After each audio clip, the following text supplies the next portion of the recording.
I'm doing a little clip today to explain a few things about this rotary table project. I'm not a rotary table project. Well, I'm doing it on a rotary table, but I'm making parts for the lathe chuck.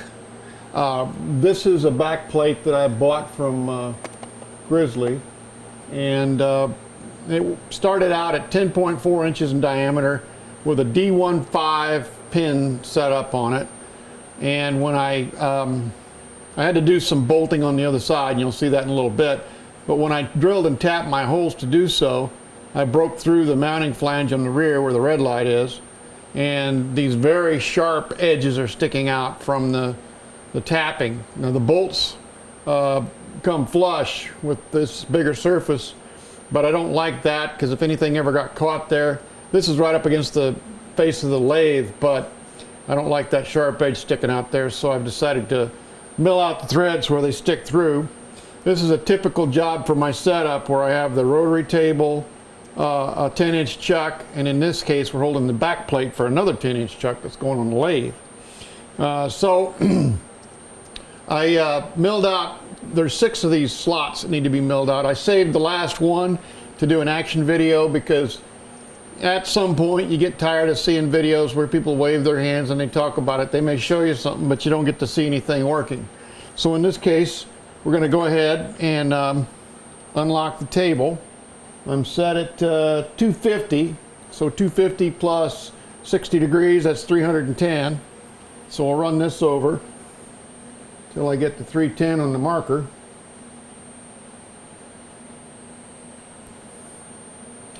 Yeah, I didn't clock the part to 0 when I started the job. Okay, and as you saw the other day, we had the center lines all lined up, and in this case we just brought the table in so that we could mill into that pattern. And of course I've got my setup so that when I get to 0 on my dial, I'm in all the way I need to be. And above the surface we don't want to cut, I put a piece of paper in there. So that's about 3/1000ths, I guess. This back plate's cast iron, so if you don't see me putting lube on it, no big deal. It's a high-speed steel cutter, and it's coated, and it's 3/4 diameter.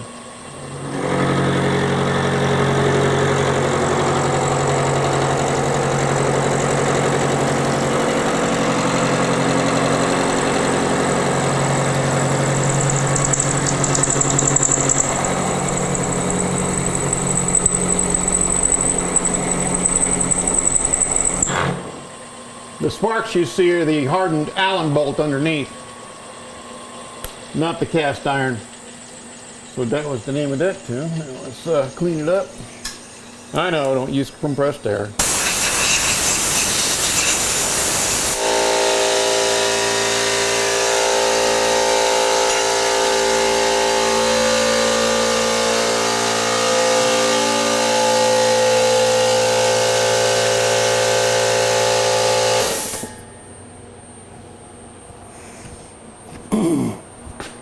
Sorry about that. If I'd used the big one outside, you'd have never heard it. Anyway, now our part is all worked up. So let's go ahead and lower her down. Take it out of there as soon as I find my part. Of course, I could hand crank it. Wouldn't that be a disgusting development? There we go.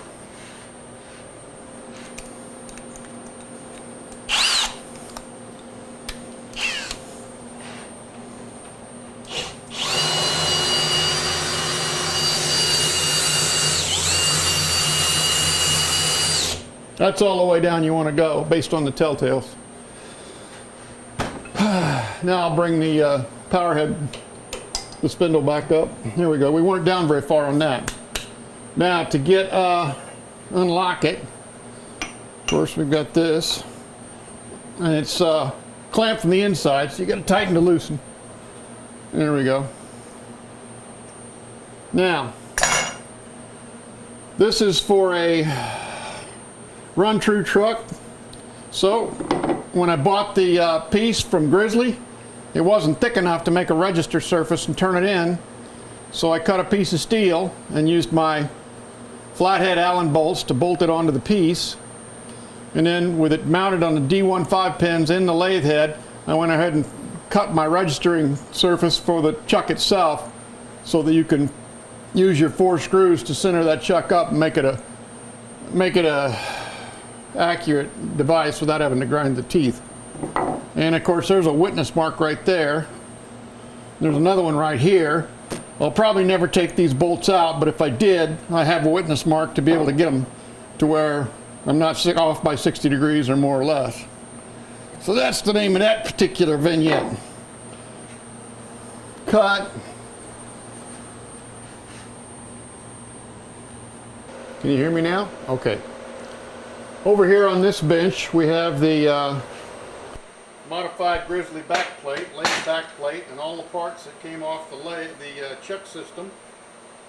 And I believe there's also a witness mark on the outside of this thing to put it back together, right? There we go, right there. And you see I put these Johnny bar holes in so you can actually put a straight piece of 1/2 inch stock in there and spin the whole thing even if you're not in the lowest gear on the lathe. So there's my 0 mark on that part. Here's the chuck body itself with the scroll in it. It's not split. You have to split it apart to take the scroll out. Just looking for my 0. Ah, there's my 0. So there's my 0 and there's my 0. So I can get it back where I had it, more or less. Unlined, not lined up, of course.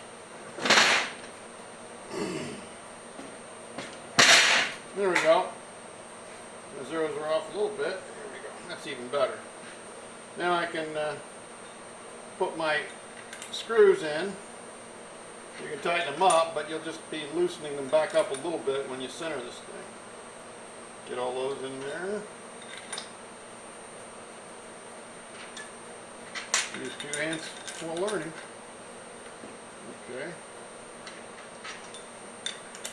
So those are the mounting screws. They hold the backing plate to the lathe within reason. You have to have them tight, but just a little bit loose so you can jack the thing around like a 4-jaw chuck.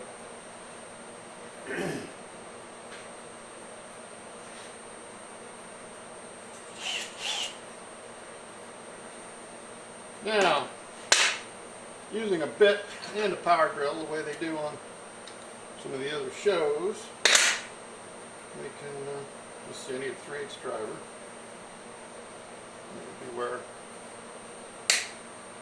Halt.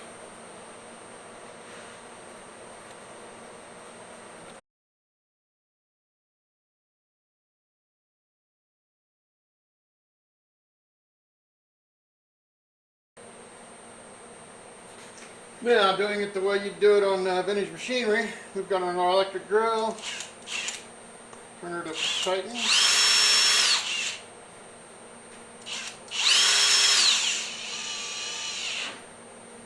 Open that clutch up.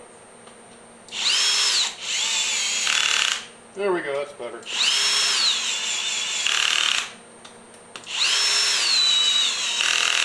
Now the sound is low enough it doesn't knock your ears out the way my air ratchet does. Okay, so that part's back in. And then the next feat, of course, is clocking in the jaws properly. That one says number 3, 5. Well, we'll get that started. Why film it? Be right back on the air.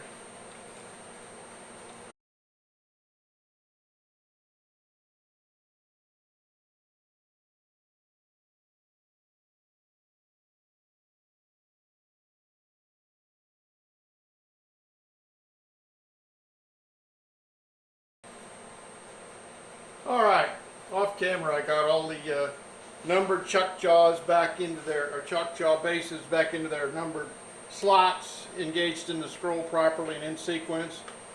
We've probably all done it. It's kind of boring, but this is cool. This is the cool part, which is not. Watch this.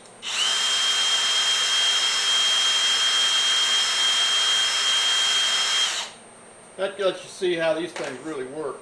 And that was a pretty cool shot. I'm going to start all the fixed stuff on next and then bring you back for that.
Okay, now all the top jaws are in their numbered slots. They are number matched to the base, which is number matched to the body of the chuck. And so in true YouTube fashion, let me turn, well, it clutches up pretty high anyway. Tighten the 12 bolts.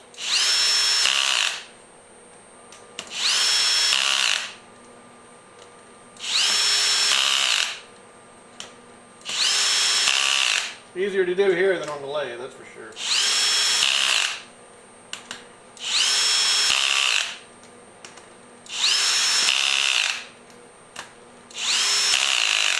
That one in, that one's not seated. Okay. Didn't seat in the register properly. Alright.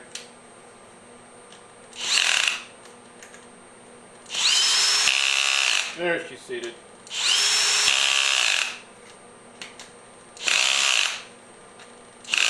Alright, good enough till it's in a setup. Then you'll check all that anyway.